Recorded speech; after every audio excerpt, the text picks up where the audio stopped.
ശില്പ ഈ ഷാരോൺ കൊലപാതക കേസിൽ ഗ്രീഷ്മയ്ക്ക് കൊലക്കയർ വിധിച്ചിരിക്കുകയാണ് കോടതി. ഇനി എന്തായാലും കുടുംബം അപ്പീല് പോകും.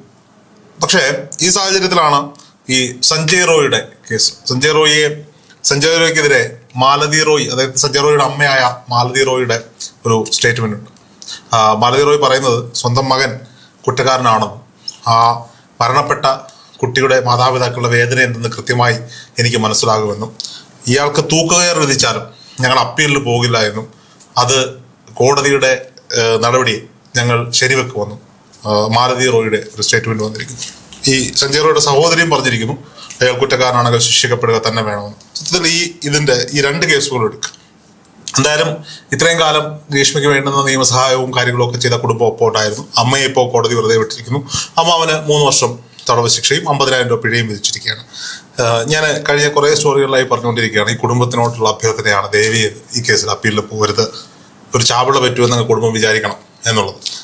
ഈ രണ്ട് കേസുകളെ നമുക്ക് എങ്ങനെ താരതമ്യം ചെയ്യാൻ പറ്റും? ആക്ച്വലി ഇപ്പോൾ ഈ സഞ്ജയുടെ കേസ് പറയുകയാണെങ്കിൽ അത് കൊൽക്കത്തയിൽ നമ്മൾ എല്ലാവരും ഒരു കാലത്ത് വളരെയധികം ചർച്ച ചെയ്യപ്പെട്ട വിഷയമാണ്. കഴിഞ്ഞ വർഷം കൊൽക്കത്തയിൽ ആർജിക്കർ മെഡിക്കൽ കോളേജിലെ വനിതാ ഡോക്ടറെ, ഉറങ്ങിക്കടന്നുകൊണ്ടിരുന്ന വനിതാ ഡോക്ടറെ ലൈംഗികമായി പീഡിപ്പിച്ച വിഷയത്തിലാണ് ഈ സഞ്ജയ് റോയ് അറസ്റ്റിലാവുന്നത്.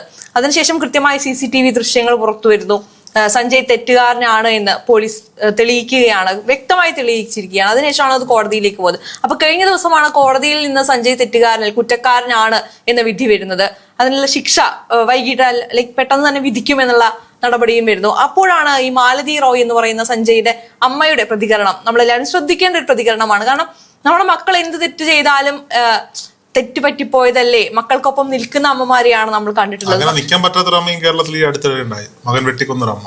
അതെ, അല്ല ഞാൻ പറയുന്നത് പൊതുവെ നമ്മൾ അവര് ഒരു ഫാമിലി ഒരു പ്രൊട്ടക്ഷൻ ഉണ്ടാകും എന്നുള്ളൊരു തോന്നലുണ്ട്. പക്ഷെ ഈ അമ്മ പറയുന്നുണ്ട്, എനിക്ക് 3 പെൺകുട്ടികളുണ്ട്, ആ കുടുംബത്തിന്റെ വിഷമം എനിക്ക് മനസ്സിലാകും.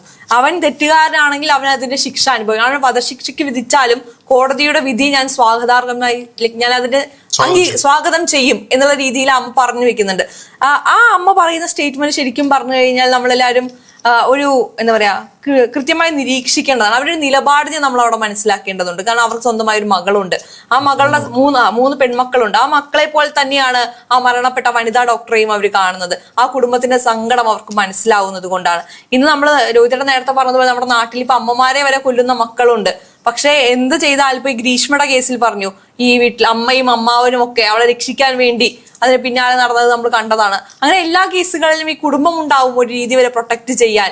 തെറ്റ് ചെയ്തവരെ എവിടെയെങ്കിലും ഒക്കെ സംരക്ഷിക്കാൻ കുടുംബം ഉണ്ടാവുന്നിടത്തോളം. പക്ഷെ അങ്ങനെയല്ല, തെറ്റ് ചെയ്തവർ ശിക്ഷിക്കപ്പെടണമെന്ന് സ്വന്തം അമ്മ പറയുമ്പോൾ അതൊരു വലിയ സ്റ്റേറ്റ്മെന്റ് തന്നെയല്ലേ? ഉറപ്പായിട്ടും അതൊരു വലിയ സ്റ്റേറ്റ്മെന്റ് ആണ്, വലിയൊരു സന്ദേശമാണ്. ഈ സന്ദേശം ഗ്രീഷ്മയുടെ അമ്മയും കുടുംബവും ഉൾക്കൊള്ളണം എന്നാണ് എനിക്ക് പറയാനുള്ളത്. കാരണം നോക്കൂ, അവർക്ക് മനസ്സിലാവും അവരുടെ 3 പെൺമക്കൾ അവരുടെ മക്കളെ പോലെ തന്നെയാണ് മറ്റൊരു അച്ഛന്റെയും അമ്മയുടെയും മകൾ ക്രൂരമായി കൊല്ലപ്പെടുക അല്ലെങ്കിൽ ബലാത്സംഗം ചെയ്യപ്പെടുക എന്നൊക്കെ പറയുമ്പോൾ ഇന്ന് കോടതിയും പറഞ്ഞത് അത് തന്നെയാണ്. അതായത് ഗ്രീഷ്മയുടെ കേസിൽ കോടതിയിൽ വാദം നടക്കുമ്പോൾ ഗ്രീഷ്മയുടെ പ്രായം പരിഗണിക്കണം, ഗ്രീഷ്മയ്ക്ക് പഠിക്കണം എന്നൊക്കെ പറഞ്ഞപ്പോൾ തിരിച്ചു കോടതി ചോദിച്ച ചോദ്യം എന്ന് പറയുന്നത് കൊല്ലപ്പെട്ട ഷാരോണിനും പ്രായം ഇത് തന്നെയായിരുന്നില്ല എന്നാണ്.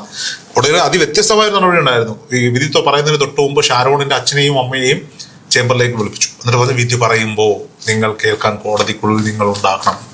നോക്കൂ, ഞാൻ അതുകൊണ്ടാണ് പറയുന്നത്, ഒരുപക്ഷെ ആ ജഡ്ജി അത് നിയമപരമായ സകല പഴുതുകളും അടച്ചുള്ള പ്രോസിക്യൂഷന്റെ വാദമുഖങ്ങളെ ഏറ്റെടുത്തുകൊണ്ട് നിയമപരമായി അദ്ദേഹം അത് ഒരു നിയമത്തിനും അപ്പുറത്തേക്ക് വളരെ ഇമോഷണൽ ആയ ഒരു വിധിയാണെന്ന് വേണമെങ്കിൽ പറയാം. അതായത് ഇമോഷണൽ ആയിട്ടുള്ള ഒരു വിധി നിയമപരമായി പറഞ്ഞു, ദൈവത്തിന്റെ രൂപത്തിൽ ആ ജഡ്ജി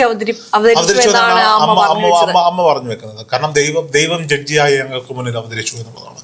ഇന്ന് അവർക്ക് എന്തെങ്കിലും തരത്തിലുള്ള ഒരു ഇളവ് കിട്ടിയിരുന്നെങ്കിൽ അത് ഇന്ത്യയിലെ നീതിന്യായ വ്യവസ്ഥയ്ക്ക് നേരെ ഒരു ചോദ്യം ചെയ്യലായി മാറിയിരുന്നു. നീതിദേവത കണ്ണു മൂടിക്കെട്ടിയിരിക്കുന്ന ആ നീതിദേവതയുടെ ഈ കണ്ണ് തുറന്നതല്ല, ആ തുണിക്കെട്ടിൽ എവിടെയോ ഒരു സുഷിരം വീണിരിക്കുന്നു. നീതിക്ക് നേരെ കൃത്യമായി കണ്ണ് തുറന്ന് ആ സുഷിരത്തിലൂടെ കണ്ട് ആ അമ്മയുടെ വേദന കൂടി ആ കോടതി മനസ്സിലാക്കിയിരിക്കും. സാധാരണ നീതിമാന്മാരായ ജഡ്ജിമാരൊക്കെ ഈ സെന്റിമെന്റ്സ് ഒന്നും എടുക്കില്ല, അവരവരുടെ തെളിവുകളും ബാക്കി കാര്യങ്ങളുമാണ്. ഇന്ന് ആ കുടുംബത്തെ വിളിച്ച് അടുത്ത് നിർത്തി ആ വിധി പറഞ്ഞിട്ടുണ്ടെങ്കിൽ അതൊരു ചരിത്രമാണ്. ഇത്തരത്തിലുള്ള കേസുകൾക്ക് നാളെ അത് കോടതികളിൽ വരുമ്പോൾ ഒരു കേസിനെ എങ്ങനെ കാണണം എന്നുള്ളത് നോക്കി പഠിക്കാൻ പുതിയതായി വരുന്ന ഈ ജഡ്ജിമാരായി വരുന്നവർക്കൊക്കെ നോക്കി പഠിക്കാൻ പറ്റുന്ന നടപടികളാണ് ഇന്ന് കോടതിയിൽ ഉണ്ടായിരിക്കുന്നത്. അതിനേക്കാൾ അപ്പുറത്തേക്ക് ആ അന്വേഷണ ഉദ്യോഗസ്ഥരുടെ പ്രതികരണങ്ങളൊക്കെ മനസ്സിലാക്കേണ്ടതാണ്. പക്ഷെ ആ ഗ്രീഷ്മയുടെ കുടുംബം ഈ പറയപ്പെടുന്ന സഞ്ജയ് റോയ് കേസിൽ ആ കുടുംബത്തിന്റെ പ്രതികരണം കൂടി നോക്കി വേണം കാര്യങ്ങൾ മുന്നോട്ട് കൊണ്ടുപോകാൻ. കാര്യം അതാകണം ഒരമ്മ. മരണപ്പെട്ടത് ഒരു അമ്മയുടെ മകനാണ്, കൊന്നതാരാണോ ശിക്ഷ അനുഭവിക്കട്ടെ. മറ്റുള്ളവരുടെ സൈഡിൽ നിന്ന് ചിന്തിക്കുക എന്ന് പറയുന്നത് എപ്പോഴും ബുദ്ധിമുട്ടുള്ള ഒരു കാര്യമാണ്. നമ്മളെപ്പോഴും നമ്മുടെ കാര്യങ്ങൾ സേഫ് ആക്കി കളിക്കാനാണ് ശ്രമിക്കുന്നത്. എല്ലാവരും അങ്ങനെയാണ്. അത് കോടതി പറഞ്ഞ മറ്റൊരു കാര്യമാണ്. ആത്മാർത്ഥമായ ഒന്നിനെയും ഇഷ്ടപ്പെടാനോ പ്രണയിക്കാനോ പറ്റാത്തൊരു സംശയമുളവാക്കുന്ന രീതിയിലായി പോയി ഈ കേസ് എന്ന് പറയുന്നു.